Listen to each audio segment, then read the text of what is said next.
Bismillahir-Rahmanir-Rahim. My beloved brothers and sisters, today I want to speak about something that is often misunderstood in our communities, especially by the youth, and sometimes even by elders. The topic is, what happens to women who walk alone? Now, before you rush to judgment or jump to conclusions, I want you to listen carefully. Islam, the beautiful religion we follow, is not a religion that suppresses women. No. In fact, it's a religion that raises them, that honors them, that protects them with dignity, with respect, and with love. But let's understand this correctly. Walking alone, does it make someone sinful? No. The Quran does not say, a woman must never walk outside without a man beside her. But Allah teaches us wisdom, modesty, and precaution. Our mothers, our sisters, our daughters, they walked, they worked, they learned, they taught, they went to markets. But they did it with haya, modesty, with dignity, and with purpose. They were not careless, but they were also not imprisoned. One of the biggest mistakes we make today is that we either become extreme on one side, locking up women from society, or we go extreme the other way, leaving everything wide open without guidance. Islam teaches balance. My sister in Islam, if you need to go somewhere, go with dignity. Go knowing that Allah is with you. Dress modestly, speak respectfully, avoid places of danger. And keep your heart connected to Allah, but don't let anyone make you feel like you're less of a believer because you walked alone to work or to study. Intention matters, taqwa matters. My dear brother, if you see a woman walking alone, remember, she is someone's sister, someone's daughter, just like yours. Islam teaches you to lower your gaze, to protect, not to prey, to be an ambassador of safety, not of fear. And remember, when a woman walks alone, it is not her test only. It is yours too. Society is failing, not because women are walking alone, but because hearts are walking without Allah. So let's return to the Quran, to character, to mercy. Let's create a community where our sisters can feel safe, respected, and valued, not just by law, but by love and by faith. May Allah protect our women, guide our men, and give us all the understanding to walk with taqwa, whether alone or with others, in this dunya and toward Jannah. Ameen. Islam encourages protection, not oppression, of women. This principle is deeply embedded in the teachings of the Quran and the life of the Prophet Muhammad. Unfortunately, in some parts of the world, this core value has been misunderstood or misrepresented. Some people confuse Islamic guidance with cultural practices or personal insecurities. As a result, the concept of protecting women is sometimes twisted into controlling them or limiting their freedom unnecessarily. But Islam is far from that. The protection Islam encourages is a form of honor, not a form of imprisonment. It's a reminder that women are valuable and that value is not based on what the world sees of them, but what Allah knows about them. From the very beginning of Islam, women were given rights and recognition that were revolutionary for that time, and still remain relevant today. Before Islam, in many societies, women were treated as property, denied inheritance, silenced, and humiliated. Islam came and declared that women are partners in faith, intellect, and humanity. The Prophet said, women are the twin halves of men.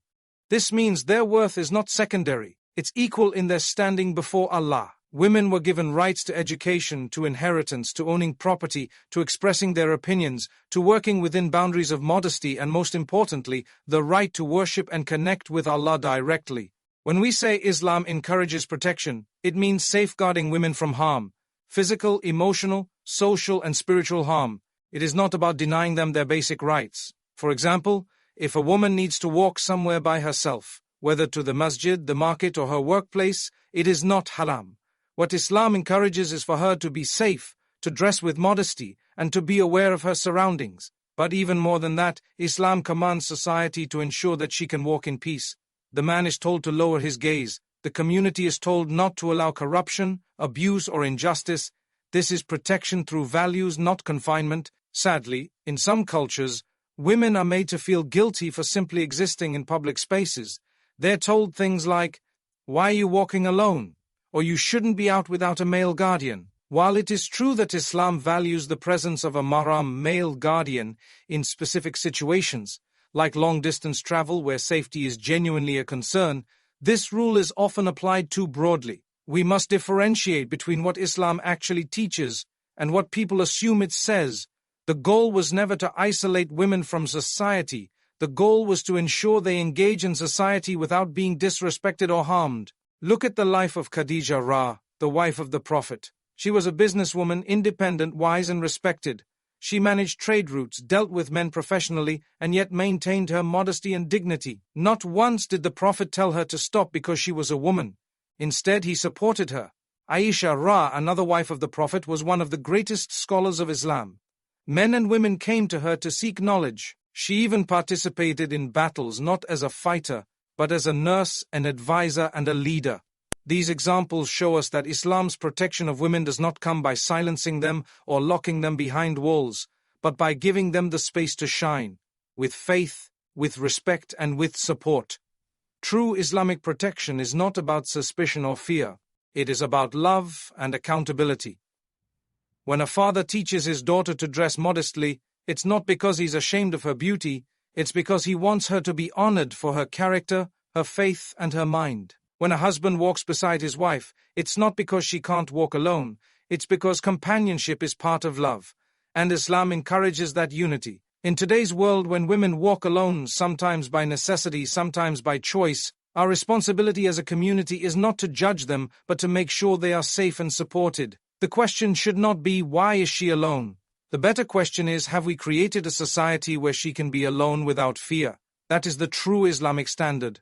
So when Islam speaks of protection, it is not permission to oppress. It is a call to uplift, to honor, and to guard dignity. And the moment we mistake control for care, we have drifted away from the path of the Prophet.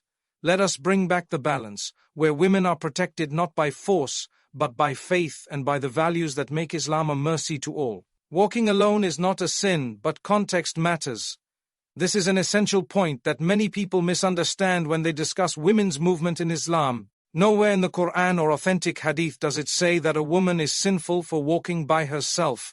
The act of walking alone in itself is neutral. What Islam teaches us is to always consider the non-text untext, intention intention, and intense circumstances in every situation, not just for women but for men as well. When a woman walks alone, Islam does not declare it haram or blameworthy.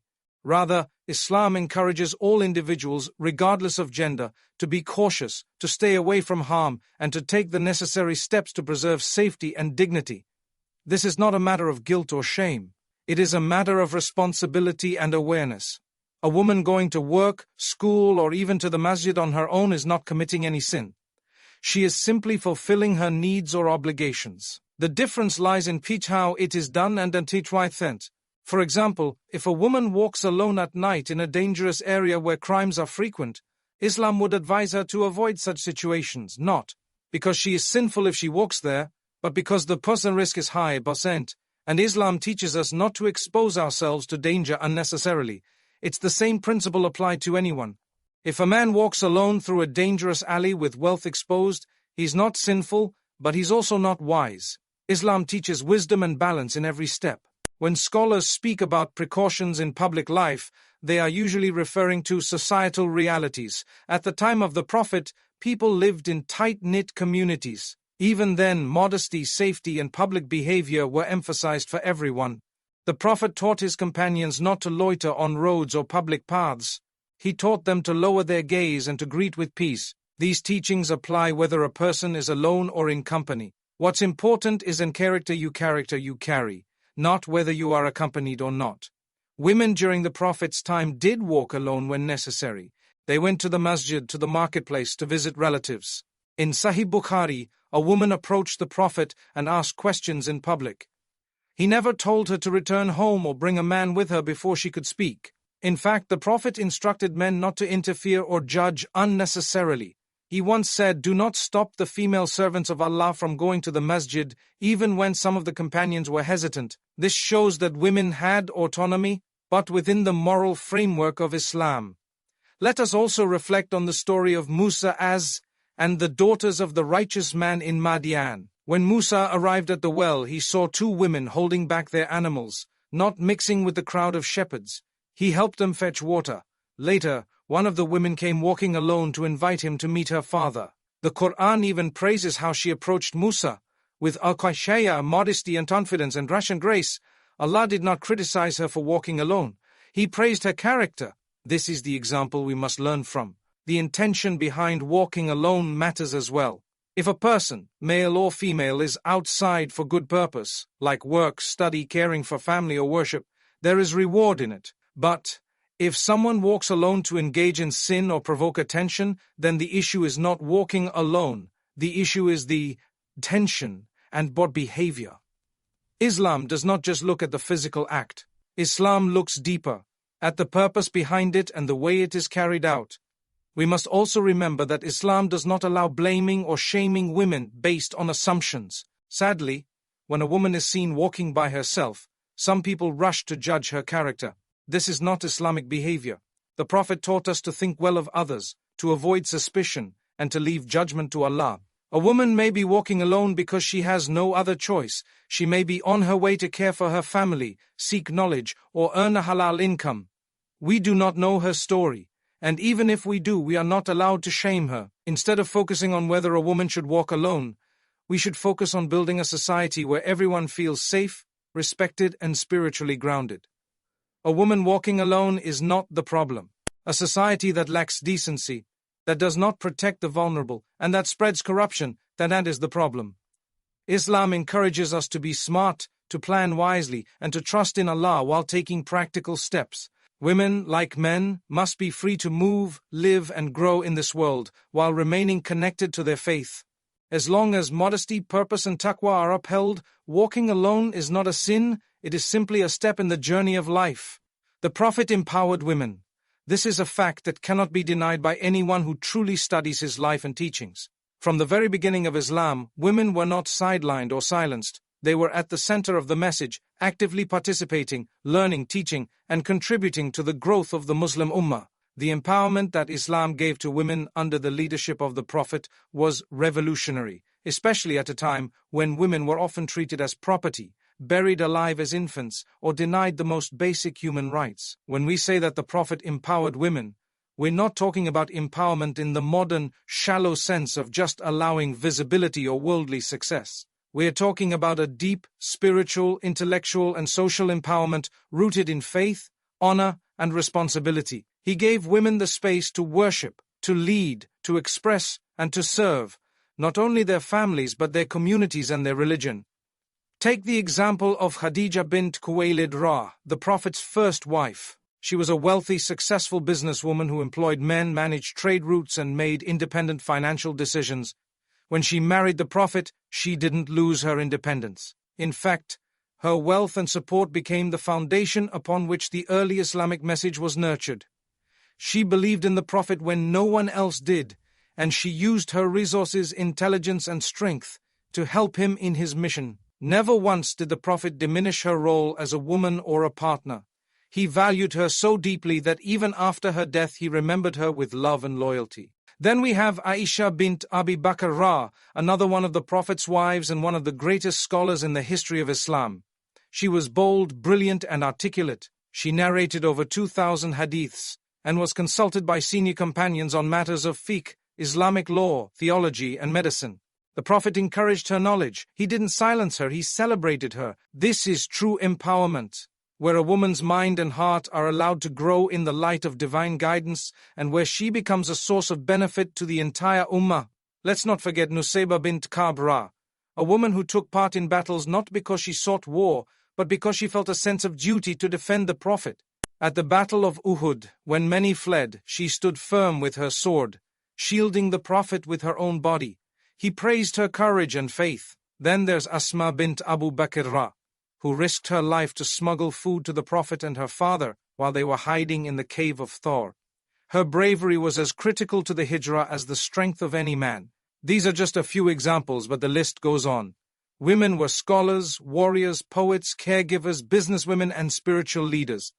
The Prophet didn't stop them from participating in society. He guided them on how to maintain their modesty, integrity, and faith while being active members of their communities. When some people today say a woman shouldn't do this or that, they often speak from culture, not from the Sunnah. The Prophet never generalized women as weak or incapable. In fact, he reminded the Ummah to treat women well, to honor them, and to support them. He said, "The best of you are those who are best to their women."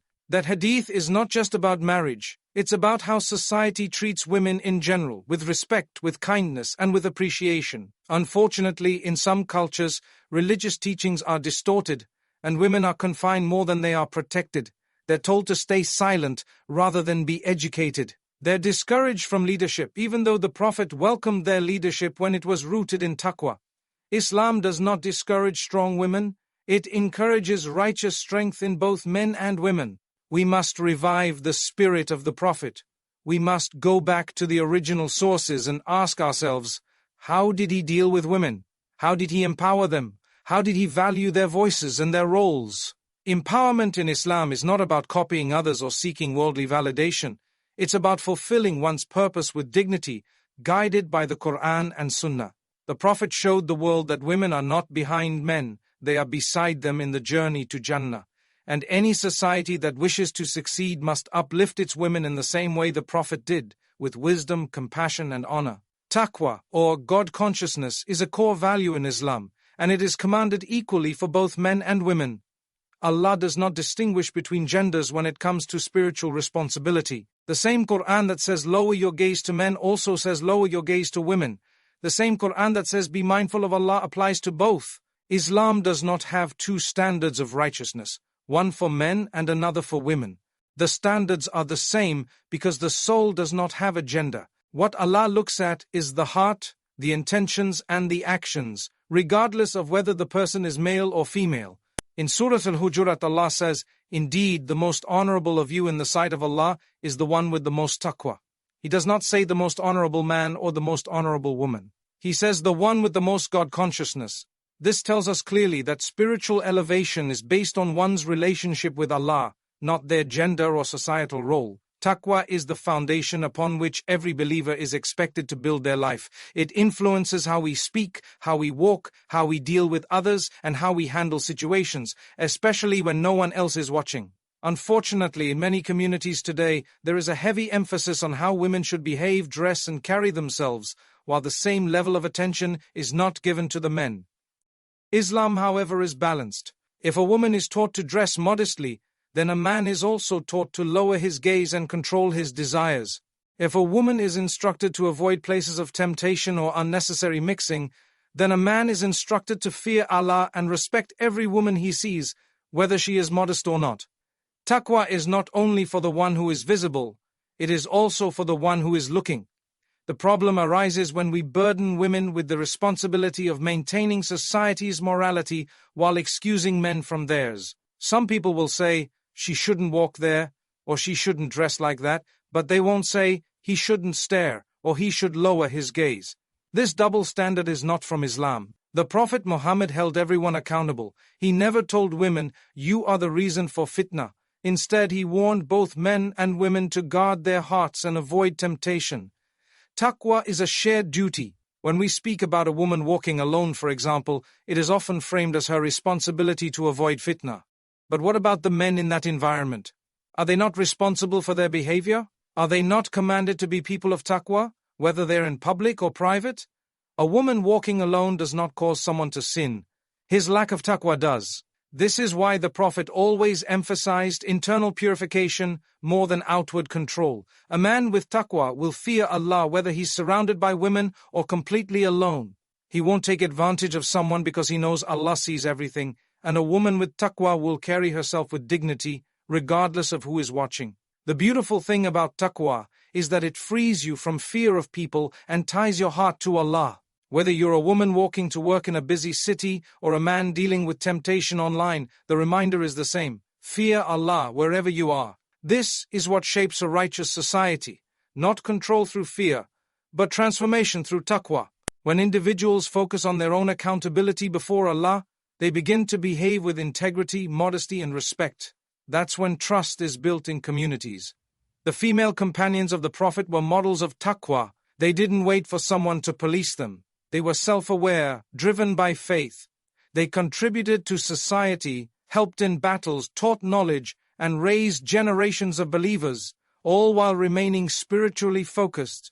Their actions were not shaped by who was watching, but by the consciousness that Allah is always watching. Men, too, had the same expectations. The Prophet corrected men who crossed boundaries, reminded them of their duties, and expected them to rise in character. That balance must return today. Taqwa should be taught in homes, in schools, and in mosques, not just to women, but to everyone. Because only when both men and women live by taqwa can we hope for a just and safe society. In the end, the one who walks with taqwa, whether alone or in a crowd, is never truly alone. Allah is with them, guiding them, protecting them, and rewarding them. So let's teach taqwa as the highest standard, and remind one another that Allah does not look at gender or status, but at the heart that fears Him and follows His path. Don't blame the victim, fix the environment. This is a powerful principle that aligns deeply with Islamic values. Yet it is often neglected in the way society treats women, especially when they experience harm or discomfort in public spaces. Islam came to establish justice, to protect the innocent, and to create a society where dignity and safety are preserved for everyone. When we see a woman harmed, harassed, or judged simply for walking alone, the blame should never be placed on her shoulders. Islam teaches us to look at the root causes, to fix the environment, to educate people, and to hold the right individuals accountable. In too many communities, when something goes wrong, the first question asked is, what was she doing there? Or what was she wearing? This type of thinking is deeply unjust and completely contrary to the example of the Prophet Muhammad. He never blamed the vulnerable for the wrongdoing of others. Instead, he addressed the source of the problem with wisdom and fairness. If someone committed a sin or oppressed another, the Prophet would guide them, correct them, and remind them of their responsibility before Allah. He didn't allow the oppressor to hide behind excuses, and he didn't shame the innocent. Blaming the victim creates a culture of fear and silence. It discourages women from speaking out, from seeking help, and from living their lives with confidence and dignity. It makes them feel like they are always at fault, no matter what they do. This is not the Islam that was revealed to uplift women and restore their rights. Allah does not hold someone accountable for the wrongs committed against them. In fact, the Quran and Sunnah repeatedly defend the oppressed and promise justice to them, even if the entire world stands against them. Fixing the environment means creating a space where women can walk, work, learn, and worship without fear.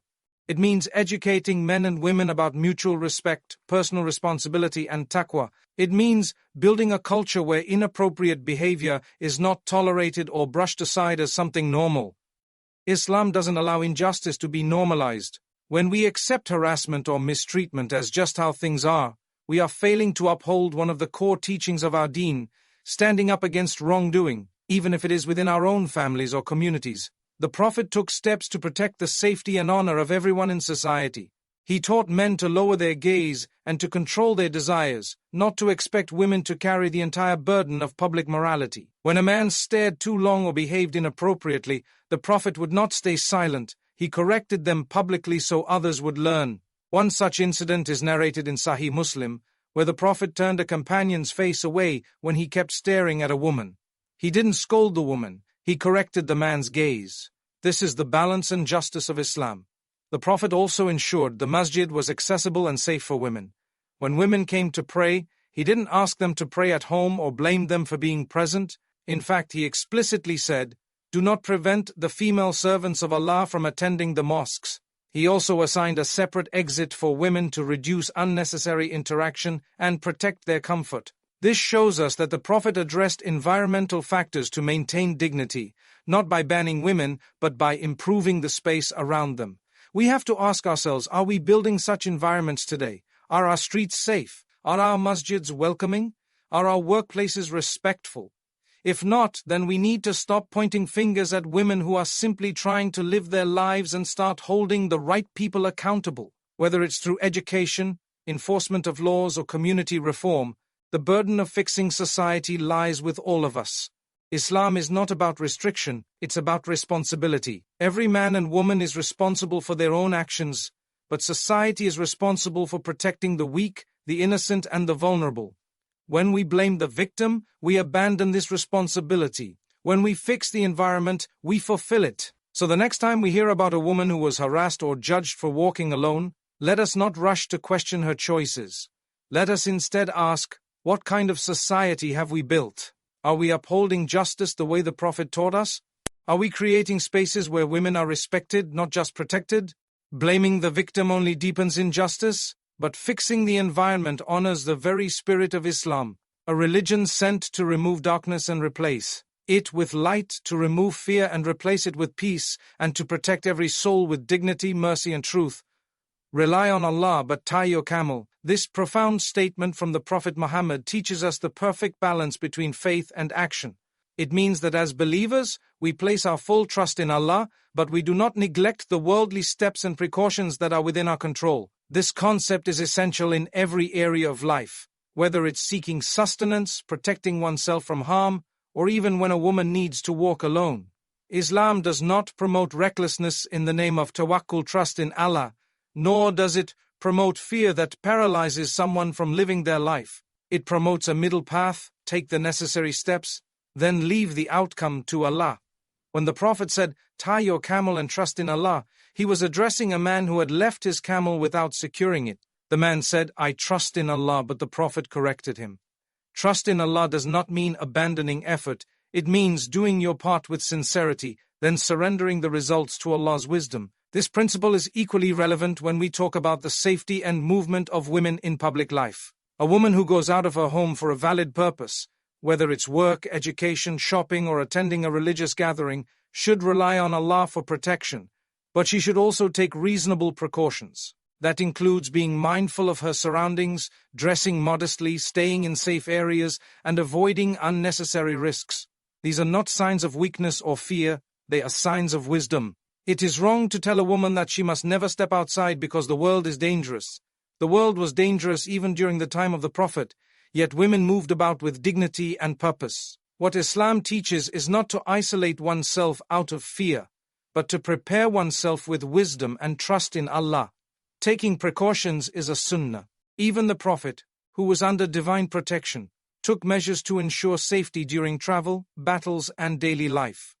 He appointed guards, secured routes, and consulted companions on the best strategies. He didn't say, "We believe in Allah, so let's ignore all planning." Instead, he showed us that true tawakkul is deeply connected to action. When a woman walks alone, she is not doing something sinful or wrong. However, like anyone else, she is encouraged to take the path of safety and thoughtfulness. That might mean letting someone know where she's going, avoiding isolated areas, and being prepared with the tools and mindset to deal with unexpected situations. These actions do not cancel her faith in Allah. In fact, they complement it. She's doing her part, and that is what Islam requires. At the same time, we must remind ourselves that after all precautions are taken, the heart should not be attached to those measures. Protection ultimately comes from Allah. There are people who take every step to stay safe and still fall into harm, while others do very little and are saved by Allah's mercy. That is the nature of this world. We are not in control of everything. But Islam teaches us to meet effort with prayer, preparation with trust, and planning with remembrance of Allah. It's also important to understand that tawakkul brings peace to the heart. A woman who walks alone with the remembrance of Allah in her heart, reciting du'as for protection, and placing her trust in Him, will feel a calmness that no security system can offer. The Prophet taught us powerful supplications for travel and protection that serve as spiritual shields. These du'as are not just rituals, they are affirmations of trust in the one who sees what we cannot see, and who guards us when we are most vulnerable. We live in a time where fear is common, and caution is often misunderstood as mistrust in Allah. But Islam is a religion of balance. We are not expected to live in fear, nor are we expected to be careless. We are asked to live with purpose, guided by wisdom, and wrapped in the trust of our Lord. Women have every right to live with confidence and dignity, but like every believer, they are also expected to be thoughtful and prepared. That is not weakness. That is strength rooted in faith. So whether you are walking alone, starting a new job, traveling, or facing a difficult situation, remember this: tie your camel, do what you can, and then rely on Allah fully. That is the path of the Prophet, the path of those who succeeded before us, and the path that leads not only to safety in this world, but also to reward in the hereafter. Support and dignity are a community duty. In Islam, the concept of community, or ummah, is not just about gathering for prayer or living in the same area. It is about shared responsibility, mutual support, and preserving the honor and well-being of every individual. This includes women, whether they are young or old, married or single, walking with someone or walking alone. Islam does not place the burden of dignity on individuals alone. It places that responsibility on the community as a whole. Every man, woman, and child has a role in building a society where dignity is upheld and where support is felt at every level. The Prophet Muhammad lived this teaching. He was not only a messenger of Allah but also a community leader, a counselor, and a source of comfort for those around him. He would stand up when he saw injustice. He would speak when someone was wronged. He did not stay silent when women were mistreated or looked down upon. He uplifted them with his words, his actions, and his compassion.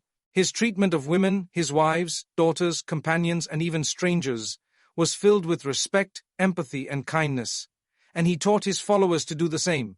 When a woman walks alone, the community's response should not be judgment or suspicion. It should be support. She should feel that she belongs, that she is safe, and that the society around her will protect her dignity, not question it. She should not fear being stared at, followed, or talked about. She should know that the men around her are protectors, not predators. That the women around her are her sisters, not competitors or critics. This is the type of society that Islam commands us to create. In the Quran, Allah refers to the believers as allies of one another. And the believing men and believing women are allies of one another.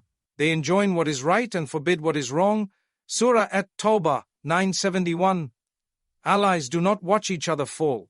They do not stay quiet in the face of harm. They lift each other up. They protect one another's dignity, whether in public or private.